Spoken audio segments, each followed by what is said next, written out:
Assalomu alaykum azizlar. Bugungi video reelsimiz uylarini fasad qismiga usta solayotgan ukalarimiz uchun foydali bo'ladi.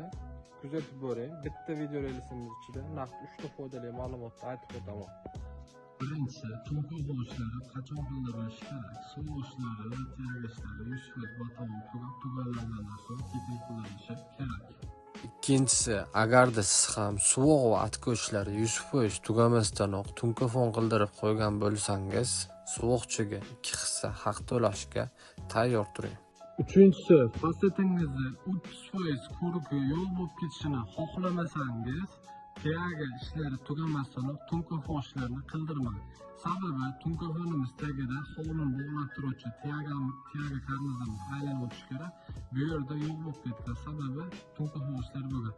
Agar birinchi o'rinda tunkafon ishlari emas, tiaga ishlari bo'lganida Mana shu tiaga bilan ishlangan holat shu ko'rinishda bo'ladi. Sizga qaysi variant yoqdi? Tiagali yoki tiagasiz? Bizga sizning fikringiz juda muhim. Fikringizni izohxonada qoldiring.